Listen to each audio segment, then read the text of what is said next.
इस संसार में हर व्यक्ति दुख से पीड़ित है, जबकि दुख तमाम जीवन शक्तियों का केंद्र है। यह न हो तो जीवन के औचित्य पर प्रश्न खड़ा हो जाए। दुख ही जीवन से विमुख करने वाली तमाम परिस्थितियों का कारक भी है। जीवन की सारी शक्तियां दुख के अनंत सागर में चक्कर लगाती दिखती है और मनुष्य इस व्यूह में फंसा है। महत्वपूर्ण प्रश्न यह है कि दुख से मुक्ति कैसे मिले।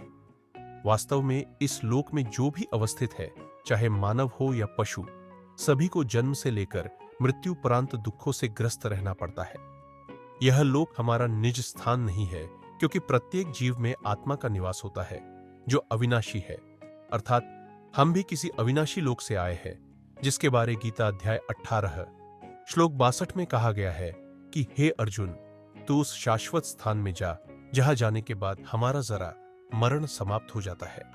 यदि हम सतभक्ति मार्ग अपनाकर उस लोक में चले जाए तो यहां अपना जन्म नहीं होगा तथा सभी प्रकार के दुख से मुक्त हो जाएंगे।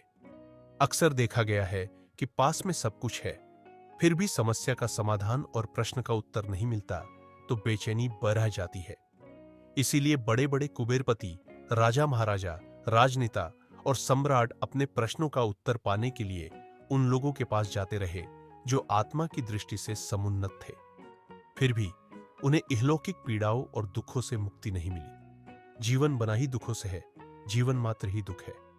जन्म लेना दुख है, रोग दुख है, जरा दुख है, मरण दुख है, प्रिय से विछोह दुख है, अप्रिय से मिलन दुख है, इच्छाओं का पूरा न होना दुख है, अधिक साधन सुविधाओं में रहना दुख है, सफलता न मिलना दुख है, अधिक सफलता मिलना दुख है, अभाव होना दुख है, अधिक धन का होना दुख है, सत्ता का होना दुख है। जीवन का हर क्षण दुख है, दुखी है और कुछ भी नहीं है।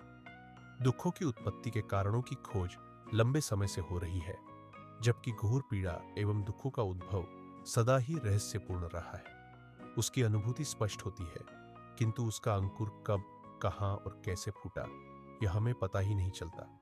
हम ही सुख और दुख के करता है, दूसरा कोई निमित्त नहीं बन सकता। एक आदमी गाली देता है, सामने वाला दुखी हो जाता है, लेकिन ऐसे आदमी भी है जो गाली देने पर कोई ध्यान नहीं देते या हंसकर टाल देते हैं। उन्हें गाली का दुख नहीं व्यापता। संतों और साधकों का इतिहास हमारे सामने है। लोग उन्हें गाली देते रहे और वे मुस्कुराते रहे। दुख को सुख में बदलने का यही प्रभावी मार्ग है। भगवान श्री कृष्ण कहते हैं कि जब तुम दुख से भर जाओ तो अपने दिल की गहराइयों में उतर कर देखो। शायद उल्लास का कोई बड़ा कारण वही हो जिसके लिए तुम रो रहे हो।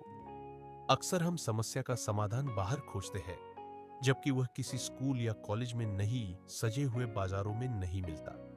उसे अपनी स्वयं की साधना एवं विवेक से अर्जित करना होता है। बुद्धि और विवेक किराए पर नहीं मिलते, मिल भी जाए तो अपने काम नहीं आते। बड़ी प्रसिद्ध कहावत है, ईश्वर उनकी सहायता करता है जो स्वयं अपनी सहायता करते हैं। ध्यान रखिए कि छोटे छोटे कदम रखकर एवं सोच को बदलकर दुख दूर किए जा सकते हैं। धीरे धीरे बढ़ते हुए सुख के विशाल पर्वतों के शिखर पर पहुंचा जा सकता है। जरा सोचिए कि हम पूर्व, पश्चिम या कहीं और क्यों यात्रा करते हैं। हम खुद को गतिविधि में क्यों व्यस्त रखते हैं। अगर हम अपने मन की जांच करें तो हम पाएंगे कि हमारे सभी कार्यों के पीछे हमारी खुशी की तलाश है। अंदर ही अंदर हम असंतोष से भरे हुए हैं। चाहे हम अपनी व्यस्तता के लिए कोई भी कारण बताएं, जैसे कि नई चीजें सीखना और अनुभव करना, मुख्य कारण यह है कि हम खुशी के लिए तरसते हैं और दुख से बचना चाहते हैं। इस वजह से हम अपनी जीवन शैली बदलने का फैसला कर सकते हैं, ये सोचकर कि मैं ऐसा करके या किसी दूसरी जगह पर रहकर ज्यादा खुश रहूंगा। उदाहरण के लिए, जब हम एक दफ्तर में काम करने वाले के तौर पर अपनी जिंदगी से थक जाते हैं तो हम सोचते हैं शायद सर्कस में जिंदगी जीने से ज्यादा मजा आता है। फिर हम एक सर्कस में शामिल हो जाते हैं। हालांकि हमें जल्द ही पता चलता है कि सर्कस की जिंदगी भी दुखों से भरी होती है। मैंने सुना है कि अगर दर्शक उनके चुटकुलों पर नहीं हंसते तो टेलीविजन कॉमेडियन के लिए जीवन काफी मुश्किल हो सकता है। सफल न होने का डर एक ऐसी पीड़ा है जो कई लोगों पर भारी पड़ती है। हम में से कुछ लोगों ने खुशी पाने की उम्मीद में कई बार अपनी जीवन शैली बदली है। हालांकि अगर हम उन बदलावों पर ईमानदारी से नजर डालें तो हम पाएंगे कि वे कितने अलग अलग हैं। जीवन शैली में हम देखते हैं कि उनमें से प्रत्येक की प्रकृति किस तरह से पीड़ित थी।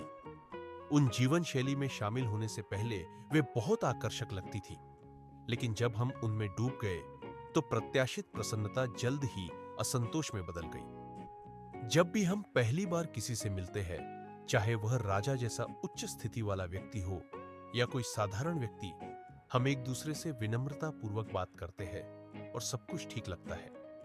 हालांकि जैसे जैसे बातचीत आगे बढ़ती है, नया व्यक्ति धीरे धीरे अपनी कठिनाइयों के बारे में बात करना शुरू कर देता है। अगर बातचीत 1 घंटे तक चलती है तो बहुत अधिक दुख सामने आते हैं। असंतोष सतह पर आता रहता है।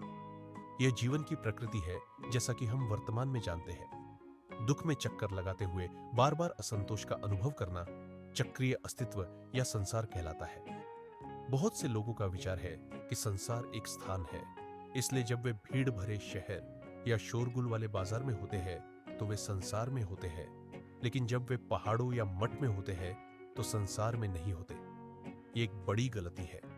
आप चाहे कहीं भी हो, अपनी मृत्युशैया पर भी, आप अभी भी संसार में हैं। यहां तक कि जब मन आपके शरीर में नहीं होता है, लेकिन मृत्यु के बाद मध्यवर्ती अवस्था में होता है, तब भी मन संसार में ही रहता है। संसार से मुक्ति का कोई समय नहीं है। अनादि जन्मों में संसार से मुक्ति का एक क्षण भी नहीं आया है। जब तक हम अज्ञानता को पूरी तरह से जड़ से नहीं उखाड़ देते, तब तक हम संसार में ही फंसे रहेंगे।